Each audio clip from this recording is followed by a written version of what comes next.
What's up, my friends, and welcome to the PHLY Phillies podcast. A happy Wednesday afternoon to each and every one of you. Welcome into the PHLY Phillies podcast. We are brought to you by our friends over at Bet365. Whatever the moment, it's never ordinary at Bet365.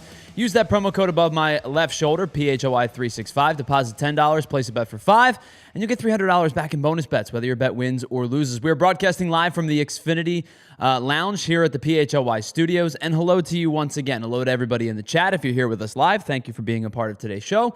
If you're catching up after the fact, well, welcome to you as well. Hello, and I hope you have a wonderful Wednesday. And if you're listening on the audio-only podcast, well, unfortunately, you can't see us or the stats that we're going to talk about, the graphics that we're going to use, but you can still listen, and we appreciate you for being a part of the show in that capacity as well. Tyler Zula here with you today on this Wednesday afternoon. Bree Savarino producing today's show as well, and we will get to a lot. We have a ton to talk about today. We're going to get into the win. We're going to get into the series. We're going to get into the National League East. And then before we do all of that, we have to talk about Kyle Schwarber. But here's what's coming up on today's show. Of course, we're going to talk about Kyle Schwarber's historic night, the 50 home runs that Kyle Schwarber has hit so far this season. Later in the show, we're going to get into Ranger Suarez's start, because I think on any other given night, we probably would have started with Ranger Suarez and how good he was last night. We'll talk about that. And then I am here to tell you, just like I told you 2 days ago, that if the Phillies were to win 2 of the games in this series, the NL East was over. And I'm here to tell you that it is. And I'll tell you why later in the show. And we'll talk about the numbers as to how it becomes almost numerically improbable for the Mets to continue on at this pace and win the National League East. We'll do it all in the next hour. But let's start with Kyle Schwarber.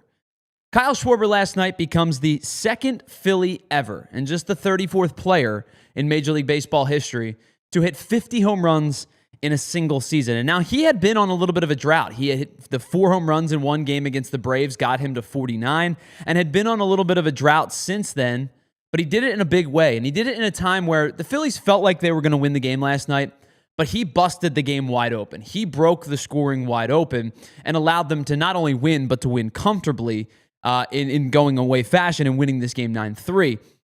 The historic season that Kyle Schwarber is having, I don't think can be understated. He becomes the second Philly ever. Only Ryan Howard has more home runs in a single season, and he did that in 2006 when he had 58 home runs. Then Kyle Schwarber's 50 and counting so far this year. But it's not just the home runs that have been impressive from Kyle Schwarber. Sure, the Titanic shots are monumental. They're mammoth at times. I think there's times where you look up and he hits a ball so hard and so far that you just can't comprehend a human being that physically strong and putting that much of a charge into a baseball. There's been times this year where he has hit balls 440, 450, 460 feet, and it looks like he does it with the flick of a wrist. But he is so strong. He is so compact, and his ability to turn on a baseball is unlike many in baseball, and I think it only rivaled by a handful of guys, including Aaron Judge and Shohei Ohtani, Cal Raleigh this season. But the year that he is having goes so far beyond just the 50 home runs. Yes, he's first in the National League in home runs with 50. He's second in Major League Baseball only to Cal Raleigh's 53. He's also first in Major League Baseball with 123 RBI, which is 10 more than the next 2 guys who are tied with 113.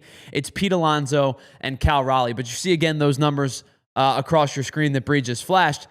It's a pretty sizably strong season across the board. 72 extra base hits, a 562 slug, a 926 OPS. And sure, you could see the 240 on average. Like, it's nothing to write home about. And we're going to talk more about why average has kind of changed throughout baseball over the last decade, maybe at the end of the show, maybe in tomorrow's video. But the more important thing is you see those red bars all across the Baseball Savant page. His average exit velocity through the roof. Hard hit percentage through the roof. His ability to square up the baseball is there. Bat speed, of course, you know he swings a ridiculously quick bat. He walks a ton. He doesn't chase. Yes, he whiffs a lot. Yes, he strikes out a lot. But everything else, he has become a better and better and better player as his career has gone on. I am in awe of the player that Kyle Schwarber has become, not just over the last season, but basically since becoming a member of the Philadelphia Phillies. Since joining the Phillies, Kyle Schwarber has 181 home runs, 425 RBI, 513 hits. Of those hits, 267 are extra base hits. Think about his career. Now, he has now officially played more games as a member of the Phillies than he did with any other team. The only team that compares is the 6 years that he spent in Chicago. He's played 59 more games in Philadelphia during the regular season than he did in Chicago. But in those 59 games, the impact is pretty significant.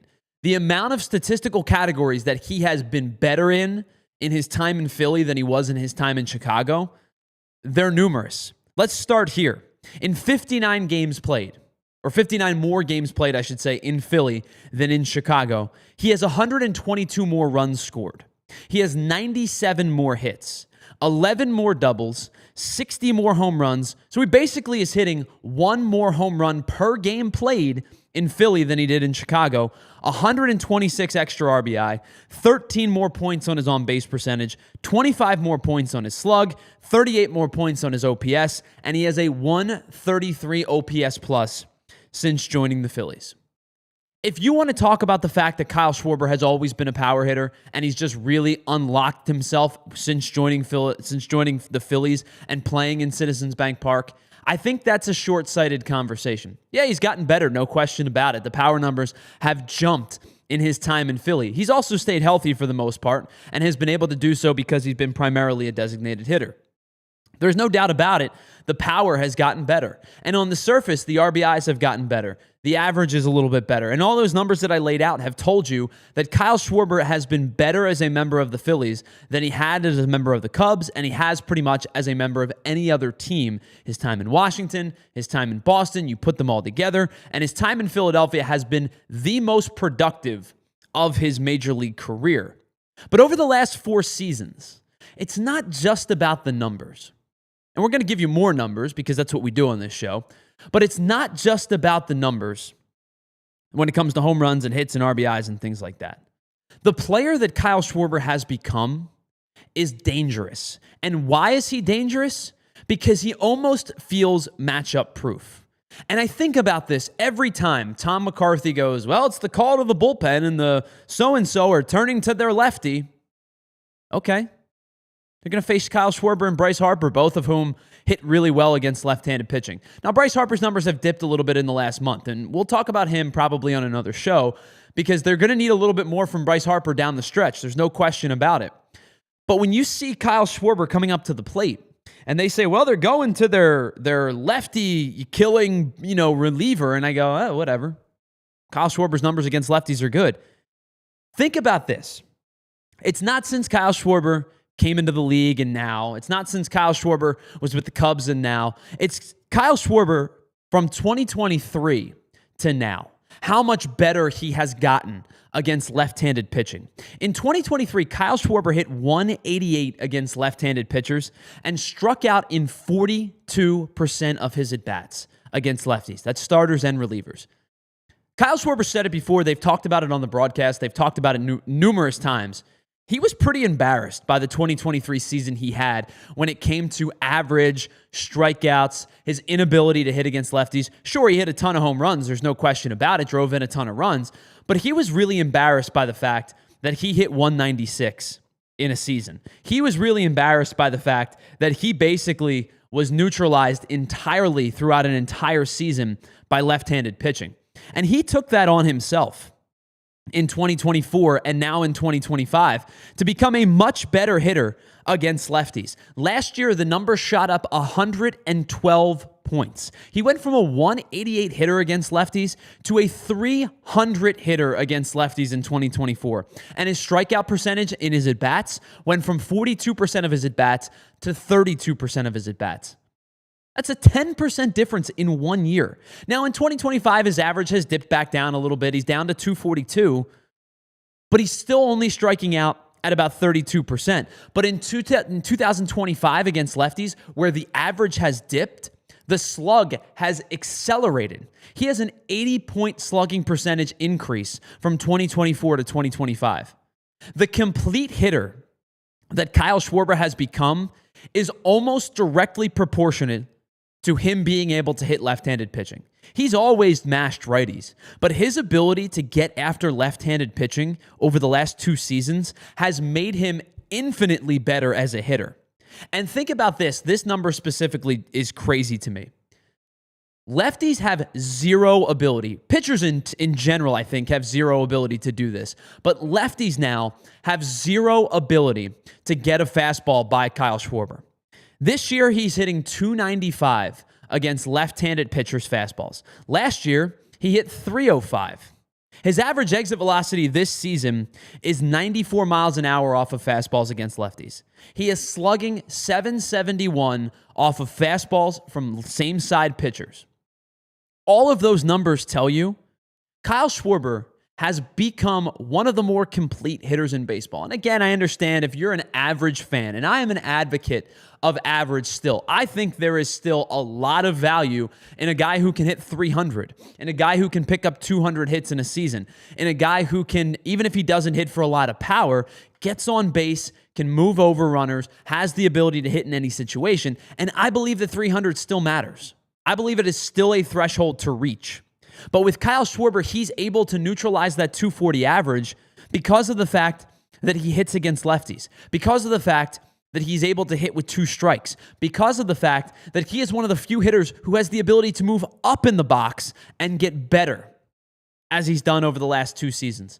Kyle Schwarber has become an elite, complete type of hitter in the last 2 years. He's gone from a guy who it's like, yeah, he's a nice novelty to have. He's going to hit 35, 40 home runs, but he's going to hit 197 and strike out 200 plus times, to a guy who maybe if he hits 240, but he's going to hit 50 home runs. He's going to lead the league in RBI. His slug is going to go up. His OPS is going to go up. His OPS plus is going to go up. And oh yeah, by the way, while he has struck out still a good bit this season, his strikeout numbers are at 170. I don't think he's going to strike out 30 more times in the next 15 games. I don't even think he's going to strike out 25 more times in the next 15 games, which would lead me to believe that he is going to have a season low in strikeouts as a member of the Phillies. It's still probably going to get to close to 190, but that's a season low for him. He's gone 200, 215, 197.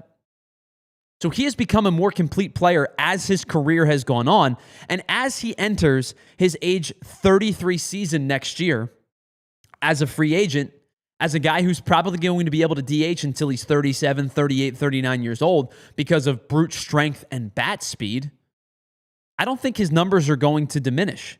We have talked about Kyle Schwarber's ridiculously team-friendly contract and what it's become. The Phillies signed Kyle Schwarber for a 4-year, $79 million contract. Looking back on it, that is a steal. That's an average of $19.75 million per year. In terms of average annual value this season, take a guess at how many players are making more money this year on average than Kyle Schwarber's $20 million this year. I'll give you a minute because I bet you the number you're about to come up with isn't the right number. And I don't mean to say that to knock your baseball acumen. You're a very smart group and I appreciate all of you. It's incredible how low the number is. Kyle Schwarber is tied for the 61st highest AAV this year. He's tied with guys like Nick Castellanos, Joe Musgrove, Eduardo Rodriguez, Salvador Perez, Luis Severino, and Christian Walker. There are 60 players making more money per year this year than Kyle Schwarber. There aren't 60 better players in baseball, I promise you that. In terms of total money, it's even more. He's 78th in terms of total money per his contract. So I just decided for fun, let's break down his numbers per, his dollars per stats. Kyle Schwarber over the course of a 4-year contract is getting about $436,000 per home run. He's hit 181 home runs as a member of the Phillies. He's getting about $283,000 per RBI. He's getting about $154,000 per hit. That sounds like a lot, right, to us regular everyday Joes. But for a guy that is probably worth double that in the open market this offseason, to say that he got 4 for $79, the Phillies got a steal. They're not getting him for 4 for 79 again. In fact, no team is getting him for 4 for 79. You might get 2 for 79 times 2, but there is a very realistic chance that Kyle Schwarber is going to get $140, $150, $160 million for 4 years. And I don't think many teams are going to bat an eye.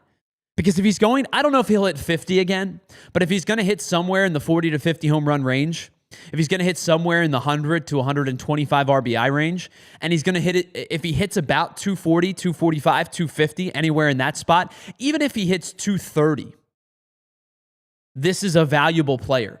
And it's a guy who I don't think is going to decrease in value. He's not playing the field.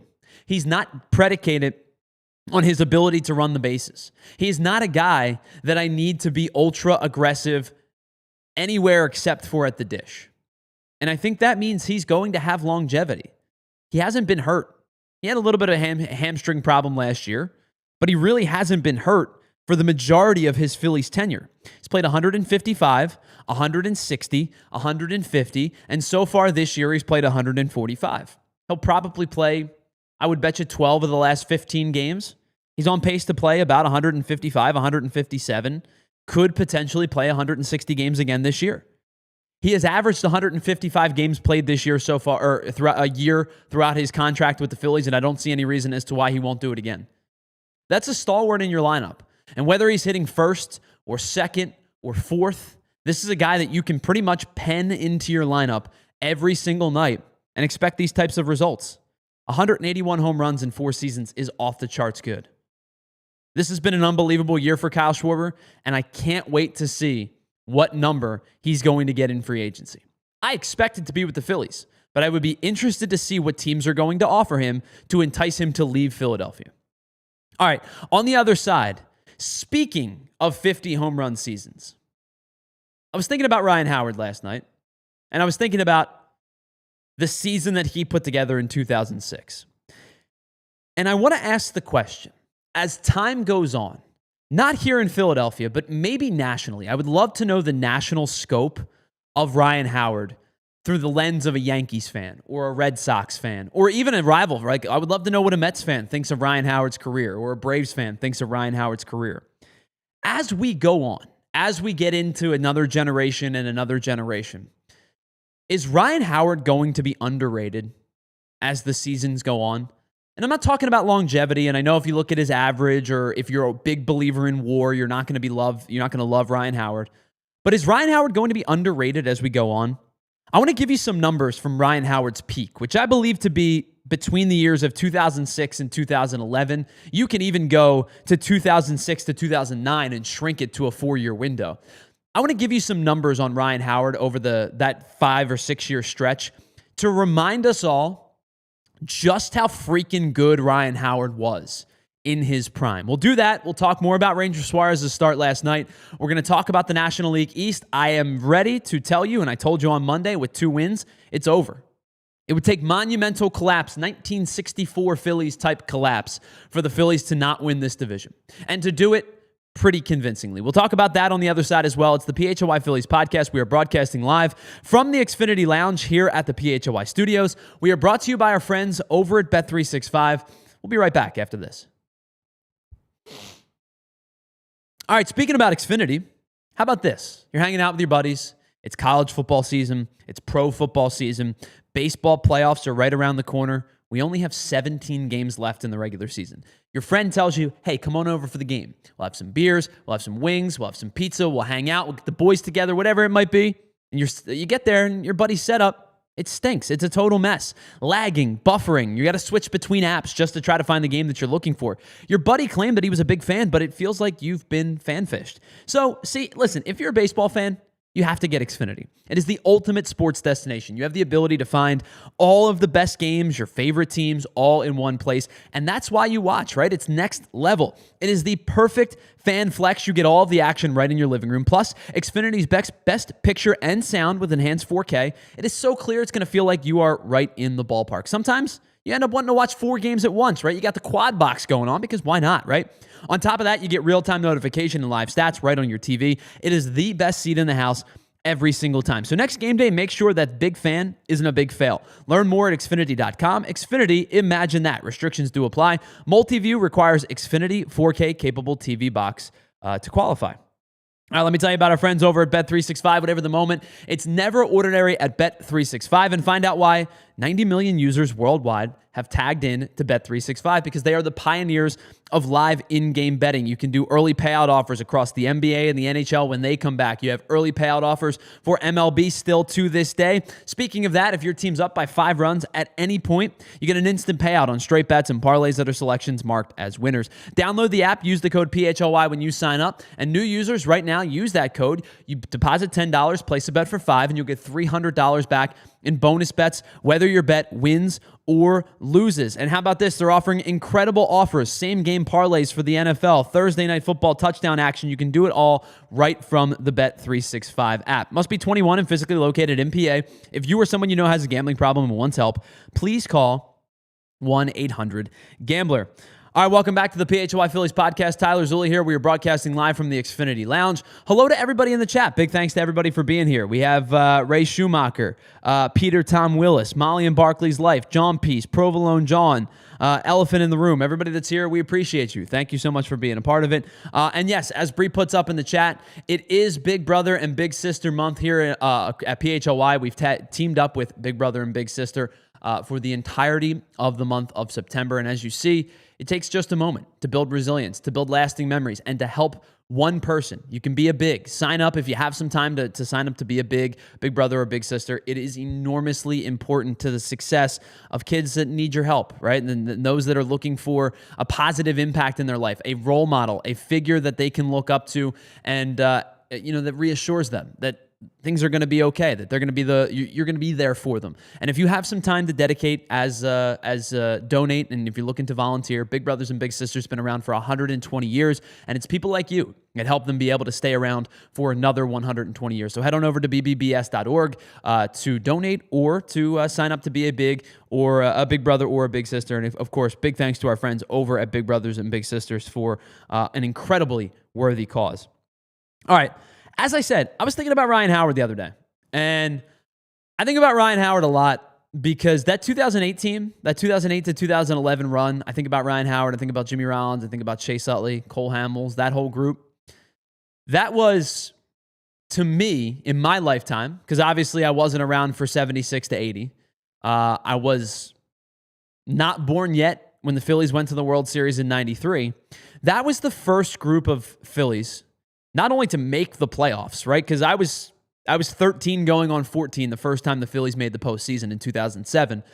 And that group, to me, they have so much meaning in my life that I think about those guys a lot. I think about those teams, and I often compare the newer teams, basically from 2012 on, to that group. I compare this team, which is probably the most successful run outside of that 2007 to 2011 run. This team hasn't culminated in a World Series yet, but they've been in the playoffs 4 straight years. They've been to a World Series, multiple NLCSs. Or I say they've been to the playoffs 4 straight years. It will be 4 years this upcoming year. But this is the most impressive run the Phillies have had since that 2007 to 2011 group. And I think about that big three, Jimmy Rollins, Chase Utley, and Ryan Howard. And which of those guys were the most important, were the most impactful? There's no wrong answer. Jimmy Rollins, to me, was the catalyst. Jimmy Rollins was the elite leader. He was the vocal leader, but his play backed it up. He was the 2007 MVP. He was the guy that talked the talk and walked the walk and backed it up with his play on the field. Chase Utley, the more silent assassin, he was the guy that if you were a Phillies fan, you loved him, and if you rooted for the Mets or the Braves or whomever else, you absolutely despised him. But just a rock-steady player. You knew what you were getting from Chase Utley pretty much every night. When it came to the highs, the highest of highs, those belong to Ryan Howard. And that's why I asked the question before the break, is Ryan Howard almost seemingly becoming underrated? Not by us. We value Ryan Howard. But maybe by the rest of baseball. Is he starting to fall into a category of is the next generation of baseball fans unaware just how impactful and feared Ryan Howard was in a 3 to 5 year window? Let me give you some numbers. If you want to take 2006 to 2011 as his peak, that's how good I think that was his peak. Ryan Howard in 2006, when he won the MVP, because we're comparing the 50 to 58 home run season, he was on another planet. He was in another stratosphere. He was in another galaxy. Like, the guy that Ryan Howard was in 2006 legitimately may have been the best player in baseball that season. A .313 batting average. And that, I think, to me is the difference. Like, those numbers, that second line is the separator between what Kyle Schwarber's doing this year and what Ryan Howard did in 2006. Because Schwarber's, 8 home runs off. He's 20-some-odd RBI. He's 12 extra base hits away. He's in the MVP conversation. Does he win it? Does he not? I think Shohei Ohtani probably is still going to win it. But that second line is the great differentiator to me. Ryan Howard hit .313 in 2006. He had a .659 slug. His OPS was above 1. That, to me, is one of, if not the greatest single-season offensive seasons in Phillies history. And you see there on the right, that's a number that we're going to get into in just a second. There were only 7 players from the span of 2006 to 2011 to hit 200-plus home runs, and Ryan Howard stands atop that list with 262. Ryan Howard's peak from 2006 to 2011, he hit 274, a .559 slug, a .929 OPS, and a .139-plus OPS plus. That 262 home runs, the most amongst any player in Major League Baseball. Better than Albert Pujols, better than Prince Fielder, better than David Ortiz, better than Alex Rodriguez, and then in there, Mark Teixeira and Adam Dunn as well, 2 really good hitters in their own right. He just finished shy of 800 RBI. He had 942 hits in that mark, 444 of which were extra base hits.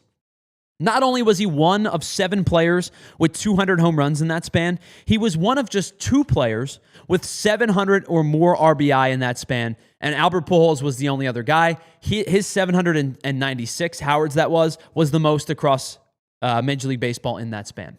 It is not a stretch to say, if we're thinking about 2006 to 2009 specifically, Albert Pujols is going to be remembered as maybe the greatest hitter of that time frame. And perhaps rightfully so. 700-plus home runs in his career, was one of the most dominant right-handed hitters in the history of the game.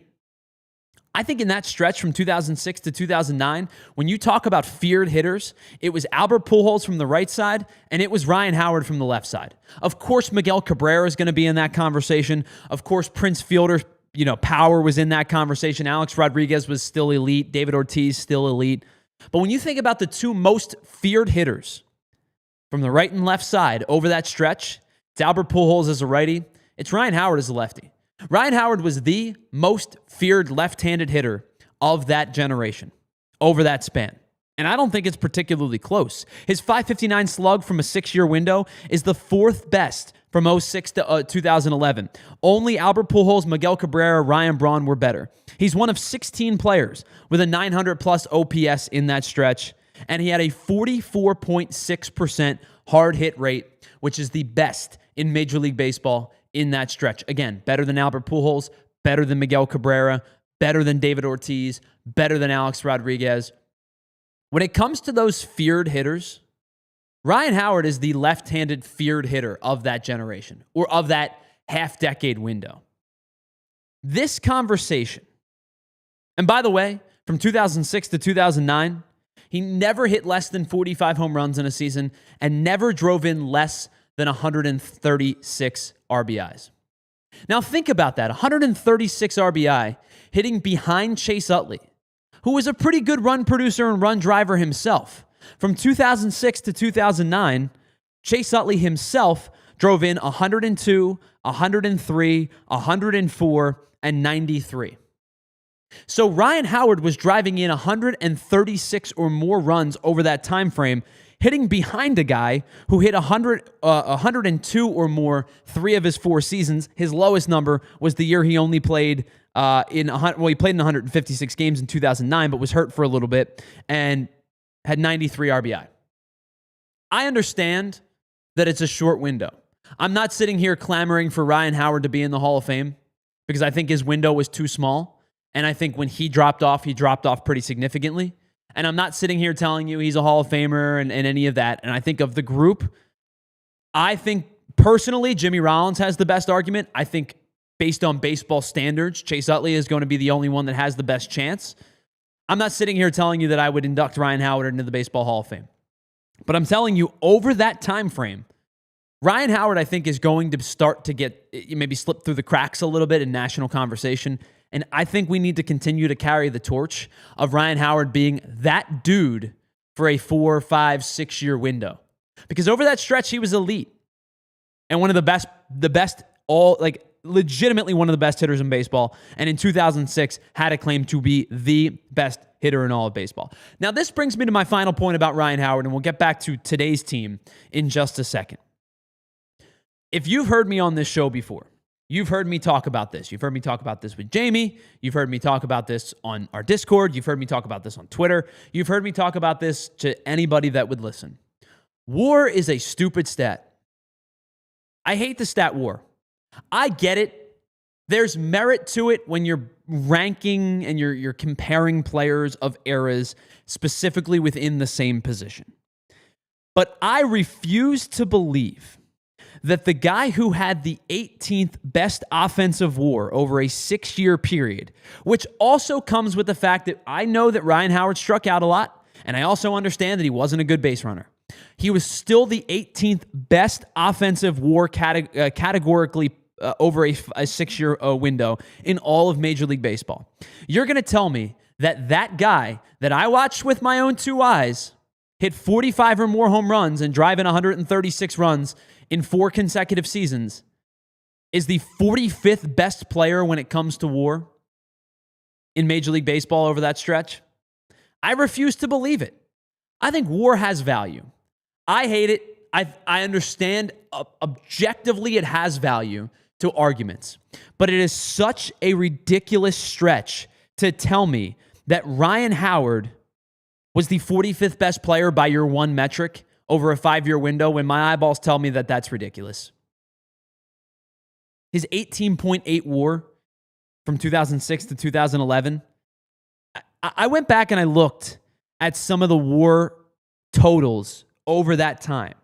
There were some really good players. Like, again, Albert Pujols, more than him. Miguel Cabrera, more than him. All those guys deserving candidates in that conversation because they were good. They were really good. They were a Hall of Fame really good.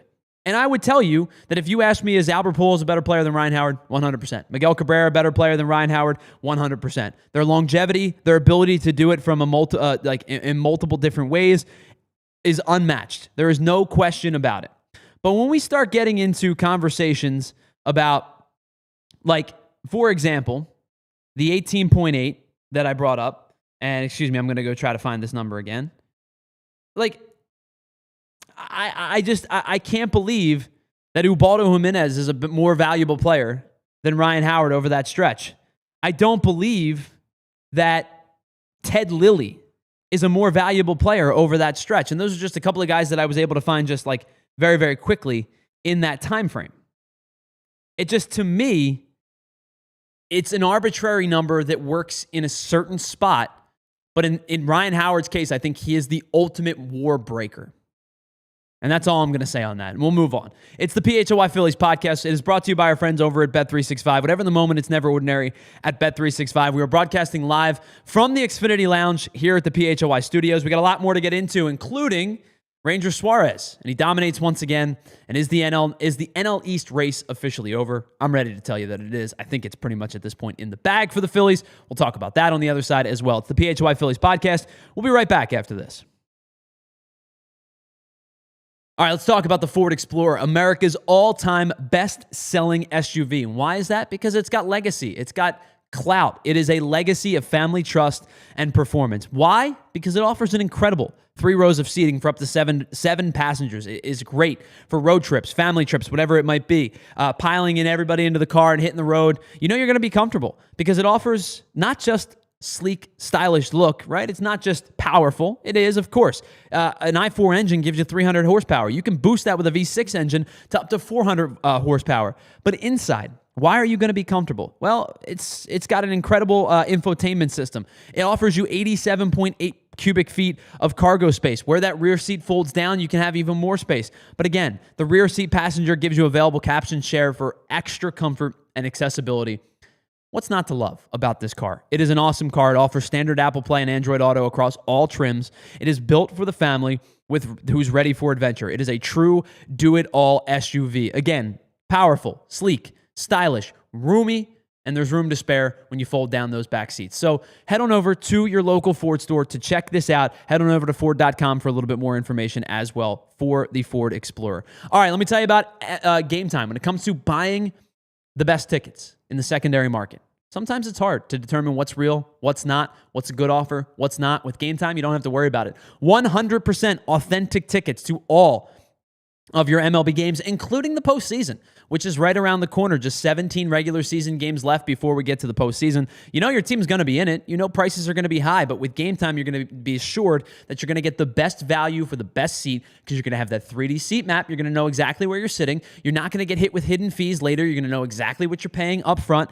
And with the Game Time app, they offer incredible protection. They have awesome coverage for you. They'll credit you 110% of the difference if you find a lower deal on another site. And of course, they want to make sure that you take the guesswork out of buying tickets, especially MLB tickets, especially postseason tickets. Download the Game Time app today, create an account, use the code PHLY. You'll get $20 off your first purchase. Terms do apply. Again, create an account, redeem the code PHLY for $20 off. Tap, ticket, go. Download the Game Time app today.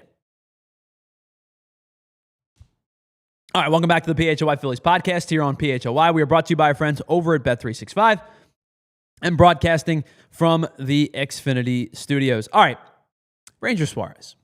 You love him. I love him. He's going to be a free agent next year. Conversation continues.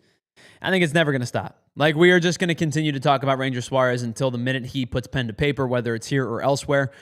Every time he pitches poorly, which was infrequently this year, but hit a little bit of a road bump, his number went down. But as of late, his numbers have come way, way, way back up. Ranger Suarez was elite again last night. And not only was he elite again last night, since the Zach Wheeler news that he was going to be shut down for the season, Ranger Suarez has been everything the Phillies could have possibly asked for.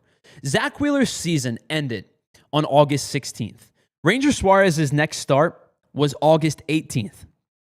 And since that time, he's been absolutely dominant. Let's take a look at the numbers for Ranger Suarez over the last 5 starts, which includes multiple 10 strikeout games. In fact, 3 10 strikeout games for Ranger Suarez since the news of Zach Wheeler hitting the IL over his last 5 starts. 39 strikeouts in total, a 0.88 ERA, and a sub-1 whip over that time. Ranger Suarez has been everything that you possibly could have asked for when it comes to the year that he is having. And I apologize, Bree. I forgot to put these stats, this graphic in here. I'm going to do that in 1 second. Do this live on air. All right, sending now. Now you get a chance to take a look at it in just a second once that transfers over to Bree's computer. The whip has been unbelievable. There you go. There you have it. My apologies, Bree. I'm sorry about that. Sub-1 whip, .978. And the reason being is because his command has been impeccable. Now, last night, yeah, sure, he walked a couple of hitters, 3 walks, in fact, but half of his walks came last night. And in fact, a third of his walk came on back-to-back hitters. But he's limited the amount of hard hit contact, as he does all year, and he's only given up 30 base runners over 30 2/3 innings. The Phillies, meanwhile, are 5-0 in the last 5 starts that Ranger Suarez has made, and Ranger himself is 4-0 in those 5 starts. But what did we see last night from Ranger Suarez? What stood out that made Ranger Suarez so sharp? I think John Kruk and T-Mac marveled at it a couple of different times last night. The Mets were basically guessing up there. Now, we've talked about this before. In fact, we did it last week. Me and Andrew went through and we did that game of guess the pitch sequencing from Ranger Suarez, and it was a different number 1 pitch every outing. It was the curveball one night. It was the sinker one night. It was the cutter one night. Last night, he did it again. 35 sinkers, it was a heavy dose of sinkers last night compared to what we've seen over the last couple of weeks. 35 sinkers, 16 curveballs, 13 changeups, 12 cutters, 9 fastballs. Where the heck did the slider come from? He threw 15 sliders last night. Now he faced more lefties than he's used to seeing. It's not that he's not thrown the slider at all this year, but where the heck did this pitch come from? Prior to last night's start, he had only thrown the slider 59 times all year. He threw it 15 times last night. That's basically, 1/4, a little bit less than 1/4, probably closer to 1/5 of the amount of times he's thrown the slider. He did it last night, like 20%. I don't think the Mets were expecting slider at all last night, and he threw it. I'm not going to say like heavy dose. It was his third used pitch, but I don't think the Mets were expecting slider at all last night, and he used it 15 times. Listen, I have been very, very critical of JT Realmuto's pitch sequencing in the past. I don't think that JT at times is an elite pitch caller. For everything he does well behind the plate, blocks well. Obviously, pop time is not just elite, it's been amongst the best in baseball. For years, he's been one of the best offensive catchers in the game. One of the things that I have questioned over JT's tenure with the Phillies is his pitch sequencing at times. It's just there's times where I'm left lacking, where if I'm seeing certain things on my couch, I just am curious at times why JT doesn't see it, why Caleb Cotham doesn't see it, why the starting pitcher doesn't see it. I have to give credit where credit is due. I think last night, JT's sequencing was incredible. And that comes down to the scouting that the Phillies did before the game. That comes down to JT understanding what Ranger Suarez is throwing well. That comes down to the meetings between Cotham and JT and Ranger. And listen, I'm going to even include Garrett Stubbs into that conversation, because the one thing that I know Garrett Stubbs is a big part of is the mental preparation of the game throughout the day-to-day process. Garrett Stubbs has been vocally a big part of the processing of the game on a given night, even when he's not playing. But I think the group yesterday came together collectively and really sequenced well. I think that, again, like T-Mac brought it up, that it felt like the Mets were guessing yesterday. So I have to give them a lot of credit. Over 17 starts with JT Realmuto this year for Ranger Suarez. He has a 2.16 ERA. Opponents are hitting .210 with JT behind the dish. They have a 77 OPS plus, and Ranger has a 4.44 strikeout to walk ratio over 108 innings with JT behind the dish. There is no question about it. This year, Ranger and JT have been connected pretty much and pretty much intertwined in every one of Ranger's starts. The other thing that I saw last night from Ranger, and I think we've seen it a lot this season, but I noticed it last night specifically, was Ranger's second time through the lineup. So the question always becomes, how does a pitcher adjust the second time through, the third time through? It doesn't matter how hard you throw. It doesn't matter how nasty your stuff is. How do you adjust when hitters make adjustments? Hitting is timing, pitching is upsetting timing. And hitters will have better timing on you the second time through. They'll have better timing on you the second time they see you in a season. They'll have better timing on you the more you pitch against them, right? It's why when I look at guys like Max Scherzer, who spent a lot of time in the National League East, and his numbers are elite against the Phillies and against the Braves and against the Mets, like that type of pitcher, when they're able to stymie you year in and year out because they're good at working situations and they get better and better as games progress. That's the type of, and I'm not going to sit here and compare Scherzer and Ranger. I think Scherzer's a Hall of Famer, but what Ranger does really well is something that I think Max Scherzer was great at throughout his career, which was adjusting the second time through the lineup when hitters made adjustments. And Ranger this year so far has been really, really good at that. And you saw it again last night. And Ranger, not when you compare him to a guy like Scherzer, doesn't have a power fastball, doesn't have blow you away breaking stuff, also doesn't have let's call it for what it is. Max Scherzer has a look in his eye like he might legitimately kill you. And I say that in the most endearing way possible. That's just the craziness that Max Scherzer pitched with throughout his career. Ranger Suarez is Mr. Suave. He's cool, calm, and collected on the mound. Nothing phases this dude, right? But he has that side of him that when it gets the second time through the lineup, he's been really, really good.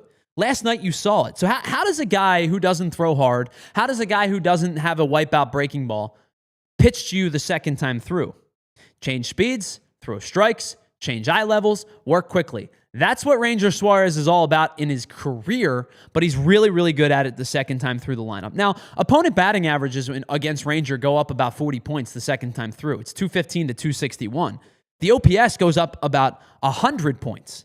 And the strikeout to walk ratio goes down by about a half a point. So, as is the case with almost every pitcher in Major League Baseball, with the exception of a Scherzer, a Verlander, a Kershaw, and those guys are all slated for the Hall of Fame. There's a reason as to why.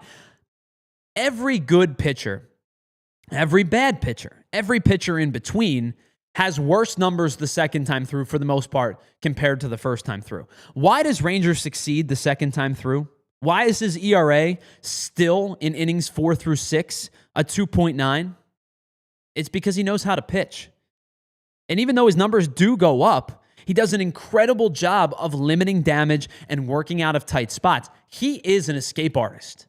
And he does it with an 89 to 90 mile an hour fastball, an 89 to 90 mile an hour sinker, a changeup that he spots effectively, a cutter that he runs on the hands of righties, the changeup that he dots to the outer corner to right-handed pitchers, the slider and the curveball that he uses to lefties. He does an excellent job of that. And last night, you saw that.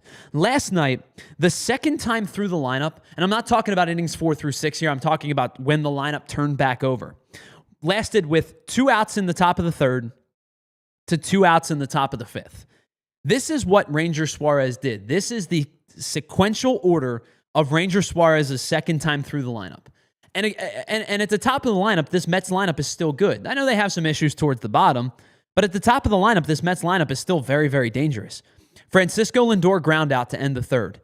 Top of the fourth, how about a strikeout to Juan Soto, strikeout to Pete Alonso, strikeout to Mark Vientos, struck out the side in order in the top of the fourth. Then in the fifth, Brandon Nimmo gets on to lead off the fifth. He gets a base hit. Starling Marte immediately wiped in a double play. Just like that, rolls up the ground ball, 6-3 double play. Sosa steps on second, throws over to first, wipes him out. That's where the 2 walks come in. He walks back-to-back hitters. Jose Siri comes up, who's like hitting 0-12. He's probably hitting like 0-65 at this point. He strikes out to end the inning. So, or to end that turn through the lineup. So from the top of the third with 2 outs to the top of the fifth with 2 outs, Ranger Suarez got 4 strikeouts, a ground out, a double play, gave up 3 base runners. And 1 was wiped immediately by the double play. I can't ask for anything more, especially from a guy, again, who's not throwing particularly hard. Ranger Suarez knows how to pitch. Ranger Suarez is a pitcher's pitcher, and he got everything he wanted. He was in complete control yesterday from the beginning of the game until the end of his outing. It was 6 shutout innings, unbelievably effective, and once again, it's the 3rd time in the last 5 starts he struck out 10 or more hitters. It's why I talk about this starting rotation. It's why I talk about them heading into the postseason. I don't know if they're going to consistently hit in the postseason, especially if Trey Turner misses any time, especially if Bryce Harper doesn't start to turn things around a little bit, especially if maybe Harrison Bader cools off or Brandon Marsh cools off or whatever the case may be. I don't know what their offense is going to be heading into the postseason. I do know what their starting rotation is going to be. And I trust all 3 of these lefties, and 2 of them I trust implicitly in a postseason game. And I'm excited to see what Jesus Luzardo can do. And in that particular scenario, that's why I still think this team has World Series aspirations and has a really legitimate chance to get there. All right, it's the PHLY Phillies podcast. On the other side, we're going to talk about the National League East, why I think at this point it's over. We'll talk about the numbers on the other side, and we're going to get into a little bit more about Harrison Bader. I don't think I've had a show in quite some time where I don't talk about Harrison Bader because he's been electric. Another 3 hits last night. We'll talk about him in the leadoff spot, and we'll talk about him, what he's done here compared to what he did in Toronto, in Minnesota with the Twins on the other side. It's the PHLY Phillies podcast. We are brought to you by our friends over at Bet365. Whatever the moment, it's never ordinary at Bet365. Broadcasting live from the Xfinity Lounge here at the PHLY studios. We'll be right back after this. All right, thinking about an outlet that you need to get fixed for quite some time now? Yeah, of course. Head on over to Ace Hardware Home Services. They'll get that fixed in just a couple of minutes. But if it's something more substantial like plumbing, electric, heating, cooling, don't be a hero if you don't know what you're doing, like me. I don't know anything about any of those four things. I'm going to call the trusted pros, the experts that get the job done efficiently. They get the job done right, and they get it done within your budget. That's our friends over at Ace Hardware and Ace Hardware Home Services. You know they're the helpful hardware folks, but they're bringing helpful home. It's that helpful that you love from the store right to your front door, all the way from Philly to the Jersey Shore. Whenever you're getting ready for a next job, Ace knows what to bring. They bring experience. They're local plumbers and techs that handle everything from repairs and seasonal maintenance all the way to installation and upgrades. They bring understanding. They bring the helpful hardware folk feel right to your front door. They give you free estimates on equipment installation and replacement with trusted advisors and options that are best suited for not just you, but for your budget as well. It's service you can trust, and it's satisfaction guaranteed. Head on over to acehardwarehomeservices.com to get started on your next project today. All right, let me tell you about some of our friends over at Righteous Felon. And before I get into the ad read, I want to tell you, if they were a sponsor or not, I would tell you how much I love Righteous Felon.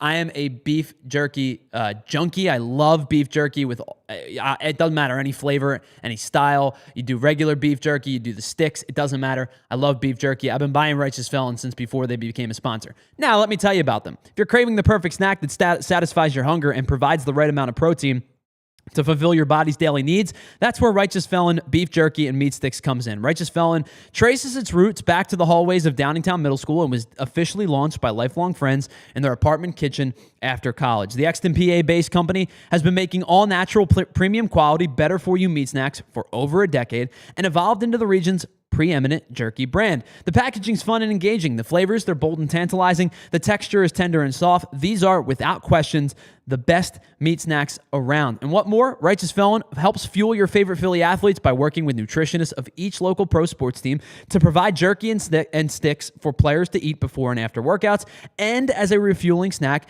during games.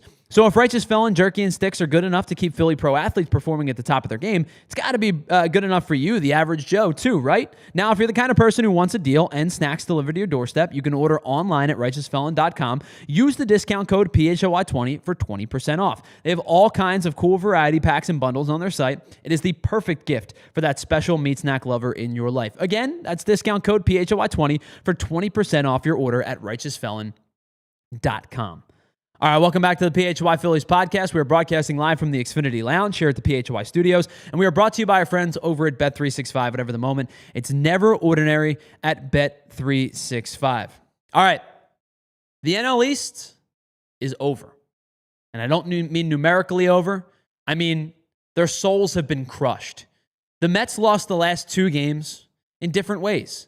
They lost a game 1-0. In which they had plenty of opportunities to get after Joan Duran in the ninth and were unable to score. Then they got outclassed in yesterday's game with a 9-spot offensively and Ranger Suarez being as good as he was.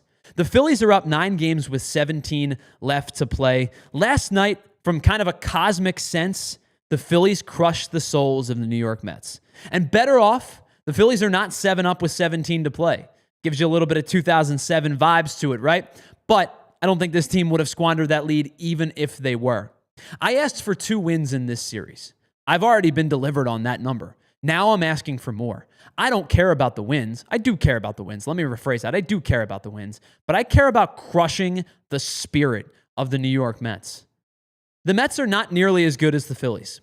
The Mets may not have been as good as the Phillies last year on paper, but they were playing substantially better baseball than the Phillies were heading into the postseason. This year, the Phillies are playing significantly better ball heading into September, and the Mets are faltering. In fact, they have the 4th worst record in Major League Baseball over the last 60 games.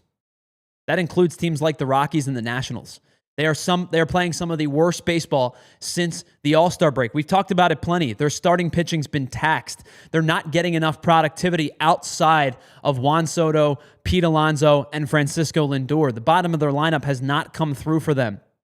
Brandon Nimmo's numbers are down. Mark Vientos' numbers are down. They're not getting enough productivity where it matters. And the Phillies had an opportunity this week after losing 3 consecutive games at Citi Field to put a stamp on the National League East, and that's exactly what they have done. Now I want more wins.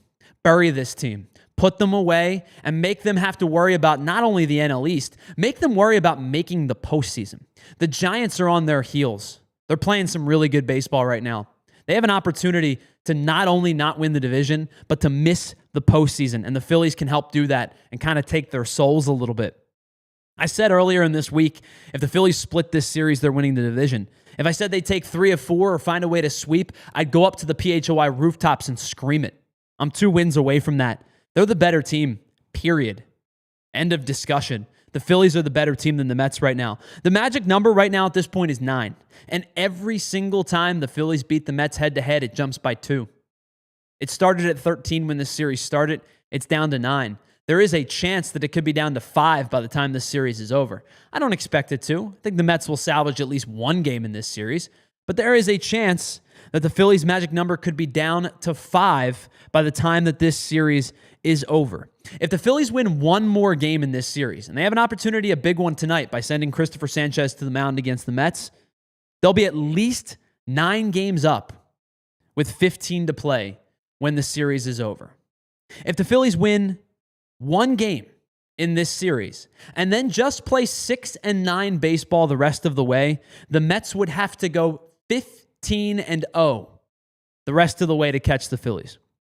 Because the Phillies then would be 86-61. They'd get to 92 wins with 6 wins in the final 15 games. The Mets would be 77-70. They'd have to go 15-0 to get to that 92 mark. Even if they lose the last 2 games of this series, which I think might put a little bit of a damper on it, but it doesn't change my opinion on the Phillies winning the division and doing it by running away. Even if the Phillies then go 6-9 in the last 15, they'd have 91 wins. The Mets would still have to go 13-2 to catch the Phillies.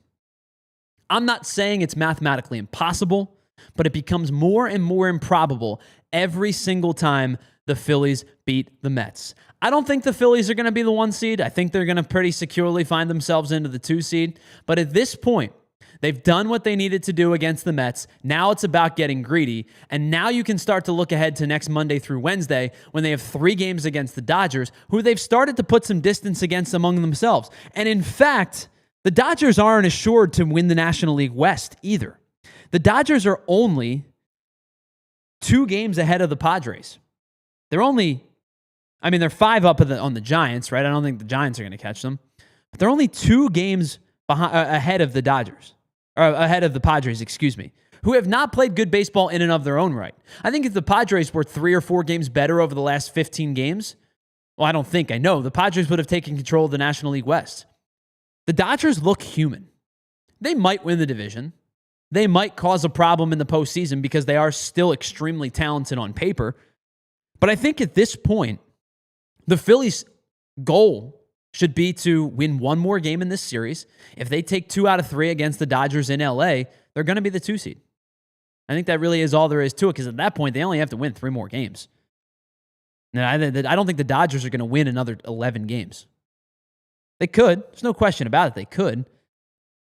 But if the Phillies win 92 games this year, and all that requires is to go 7-12 the rest of the way, if the Phillies win another 92 games, the Dodgers would have to win another 11 to catch them, including very likely taking 2 of 3 from the Phillies, if not sweeping them. I don't get chesty very often on this show. 162 games is a lot of baseball. I've been really high on a lot of things. I've gotten low when it matters. But it's hard to get chesty over 162 games. You're going to blow your voice out, your head's going to explode, and you're going to have anxiety levels through the roof. But with 17 games left to play, the way the Phillies are playing, compared to the way the Mets are playing, compared to the way the Dodgers are playing, compared to the way the Padres are playing, the Phillies are going to be the 2 seed. I firmly believe that at this point. And that pretty much will wrap up today's PHLY Phillies podcast. A big thanks to everybody who was here in the chat today. Big thank you to Peter Tom Willis, Ray Schumacher, John Peace, Molly and Barkley's Life.